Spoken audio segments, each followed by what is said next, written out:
I want to introduce the a method of manual encryption. And it involves a device that I created. I don't know what else to call it, a tool, a device. It's this thing right here. I call it the SymPoly card, and I'm going to explain that in a moment. To be able to for that to make sense, I have to go back a step to explain an encoding language that I created for an escape room that I made. For the last 8 years, I've designed and built escape rooms. I've created 6 designs and built 4 of those into walk-in escape rooms that you go in and play. Thousands, over 100,000 people have played my games, and it's been one of the most enjoyable things in my life to observe those people playing and get feedback and learn about the escape room world. I call this a symbolic language. That's sort of a replacement cipher, you could say, and it's based on the ancient Polybius concept. Uh, the Polybius Square was first recognized by a Greek historian called Polybius, not to mention the mythical sort of uh, video game, but it was a replacement. It was a way of communicating at long distance with flames, with torches, and it's this is based on that general concept. But I've never seen anything exactly like this out in the world. I don't know that what I've created here. I don't know that it exists in any other iteration out in the world. I look forward to feedback on that if somebody can find one. But I call this just a piece of art, and it's using a set of symbols I used in an escape room design where people had to decode symbols into letters and then into words. In this case, each pair of symbols creates one letter. So this is one letter. I happen to know it's an S, the letter S. And when you add that S to all these other letters, you get a phrase, and you can read it. You can only read it with the key, and this is the key for this particular set of codes. And what we have to do is look at the X and Y axis. So the first symbol here is on the X axis on this grid. The second symbol is on the Y axis. So we have this circle with 3 smaller circles or holes, and then we have this cross. So when we find the 3 circles and we find the cross, they index or they hit a coordinate point at the S. So we know that that's an S. Anytime those 2 are found together, let's see if there's another one. Yeah, right here. So anytime those 2 occur together, that's an S, and you would write down or decode S onto a piece of paper. So this grid is the alphabet, and it's arranged in a sort of a linear fashion, the way we read the alphabet, A, B, C, all the way to Z. Because we use a 5 by 5, 25 cell grid, J and K share a cell. And you would have to contextually decide when you're decoding something, if you see the right facing sail in the sort of circle bar, you would know that that's either a J or a K. And well, I just realized that could be the word Jeep or keep. So you would have to decide contextually what letter that is. And it's not hard to decide. It's easy. So with this key, you can read this set of symbols. And I've made about 5 symbol languages, and this is just one of them. And that's how it's decoded. One interesting thing about this encryption decryption process is that it's got a tremendous number of options. I've been very lucky to know a lot of really smart people, and many of them were my staff members who were in college getting uh, undergraduate and graduate degrees. I've had all types of people in school that work at my escape room business, and one of them was a math guy. He's one of the smartest people I've ever known, and a great dude too, like just a wonderful person.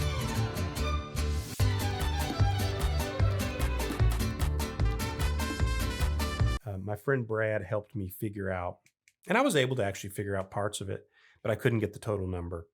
So I knew that from the one thing I retained from my math class was that this grid, these 25 letters could be arranged in any letter could be in any of the 25 cells. The A could be in this spot. We could call this 1, 2, 3, 4, 5. in terms of the cell. We could mark the cells 1 through 25. The A could be shown in any of those 25 cells. And if you only moved the A and then just moved everything else back one, you could get, I guess, 25 different places that it would be. To really know the total combinations, you would do 25 times 24 times 23 because you have 25 possible variables or units that could be in 25 places. That is 25 factorial, and it's a really big number. It's like 1.55 factorial, which is a number with a lot of zeros behind it. So this alone can be iterated, or the permutations are vast, a really high number. These symbols could be in any of 5 positions on either axis. So this sort of apple core could be in any of these 5 positions. To get to that number of combinations, you eventually get to 120. So that would be 120. And then this is also 120, so that's 120 squared. So the total number of permutations, assuming that the letters could be in any one of these spots, any of the letters could be in any of the spots, without repetition, any of the symbols could be in any of these 2 sets of 5 on the X and Y axis, are a separate variable, a separate way of arranging or having permutations of that arrangement. So that comes to 25 factorial times 120 squared. And that number is 223 octillion. Octillion is really hard for me to get my head around. Like, it's really a lot. It's like 223 billion, billion, billion. It's a 30-digit number. So the number of ways that this code could manifest on this page representing letters is 223 octillion. That's the number of ways it could be arranged. It's a lot. And you could even arrange those with one key or one way of arranging the two primary variables just for this line of letters. So you could have this key for this line of letters. You could then change the key around by either changing the symbols where their position on the X and Y axis, and or changing the letters and the way they're arranged in the grid to have a completely different way of interpreting the pairs.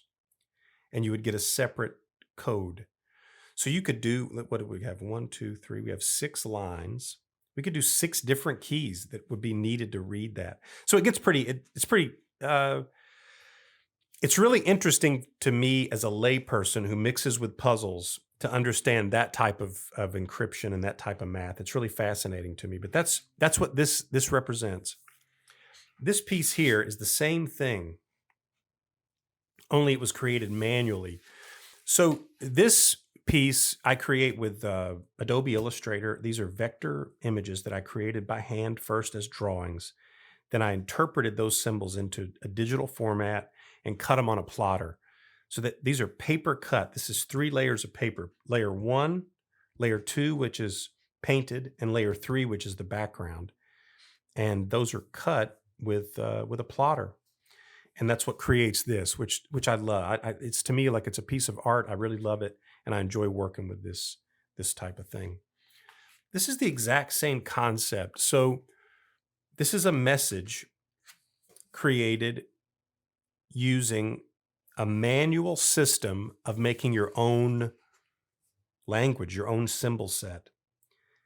The number of symbol sets, in a way, could be infinite depending on the amount of time human beings had, the number of people that were making symbol sets. Whatever you can make in that circle, you can use different colors, you can use different lines, shape, field, form to make 10 different symbols that then create this. And I created those using this key or this device. This oops, we're in that light there. So I call this a SymPoly card. SymPoly is what I call the process.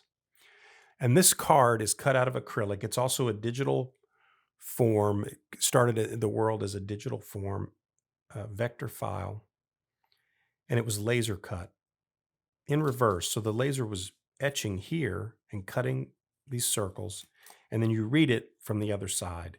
And this one is already rearranged, as you can see. The A is not in the first spot. In this case, it's in the fifth spot. So this is one way of arranging. And you'll notice maybe that some of the letters are in their original spot. The J and K didn't move from its original, the 10 spot, I guess you could call it. And but this card is used to create your own symbol language. And you can see that that's how it was created. And then you create blank circles over here and encode your message into these spots so that it can then be read with this key. The way that we're going to do that is choose a couple of colors. We got a couple of colors here that we've chosen. And we're going to first make our circles. And I will tell you a little bit about the theory on this particular piece. I guess you could call it a theory on how to make the symbols. There's no right or wrong way to do it. Mistakes are welcome.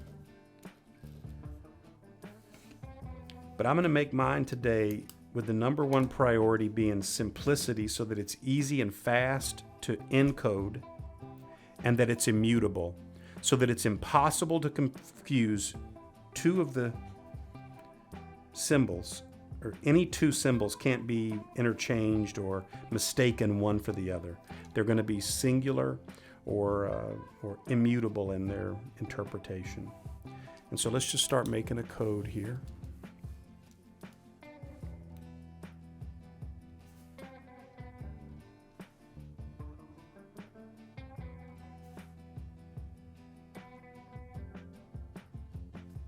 It's going to be very similar to the one that was already made, but it won't be exact. Won't be exactly the same.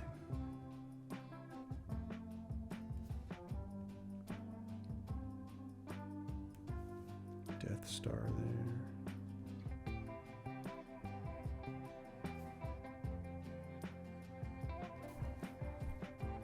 So that's our first key.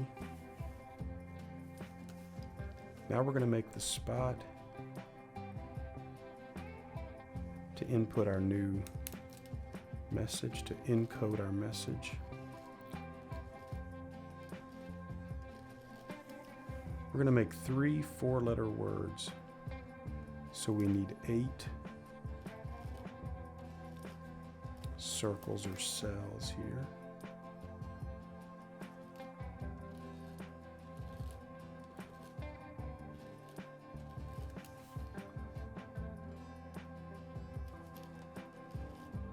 It's inexact, and that's fine for these purposes.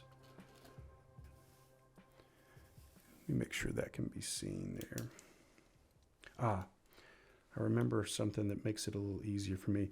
I've found in doing the encoding portion that it's easier if I mark the letter. I've tried it a lot of different ways. I've made dozens of these, practicing and messing with the concept. But I definitely found that for me, it works a lot better if I mark the letter while I'm making it.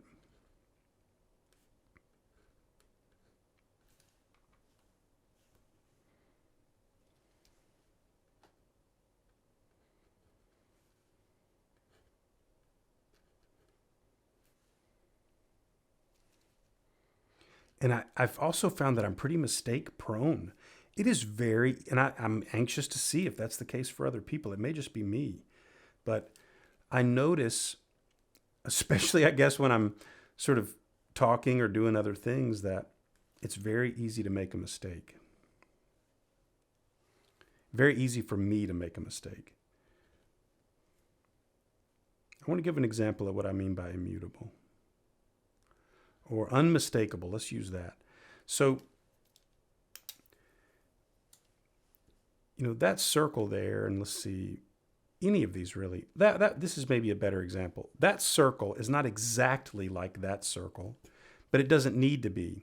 We can't confuse that combination of lines with any of these other lines, and that's all that matters. You can do this with multiple colors. It's kind of a pain. I've seen people, when I was testing it, I would see people do different colors for each circle. That's great. It's not the way I prefer to do it because it's a little bit slower. But that's what we mean by the symbol being unmistakable. We're making an O. Now, if you're paying attention and watching, you'll be able to, in real time, write down what I'm making because I'm basically showing what I'm making. But we're both on the inside. Once it's complete, we could send it away to someone and they would have to decode it with the key. And I genuinely want feedback, if except for frequency analysis is obvious, and it seems to me, and I'm not an expert I'm not even in the neighborhood of being an expert on encryption and all that. I make escape rooms, and I love art and things. I love lines and images and visual things, and I don't know how this could be decoded except for frequency analysis. Trying to find an E, trying to find an and, an A vowel, something that gives you a combination of letters that you can build on to interpret words and then solve the entire code. I don't really know of any other way that it could be done. And I'm guessing with augmented intelligence or with AI, that could be, with artificial intelligence, that time or that speed could be improved. They would have to be able to understand and read the symbols, I suppose, since we're not using numbers and letters. And that's the part that I like the most about it. I've made about 5 of these languages in the other type, not the handmade, and I look forward to sharing those because some of them I believe are, to me, they're beautiful. I love seeing them together and in their grids and all that. They're unique entities. So we made our code. So that's all it took. So we created our symbol set first, made our circles, encoded our message, and now we could send this away to somebody, and if they have the same key that we have, they can read it. Without the key, they cannot. And we can make that as complex and convoluted or as simple and stark as we want. That's our option. And then we can go back through and decode that. That's the SymPoly card, and that's the system for creating symbol-based art that is a message, information hidden in plain sight in this type of work. Thank you so much for watching if you made it this far. And I'm going to do some more of these and show some of the other codes, the other systems that I've created to make a similar style of encryption.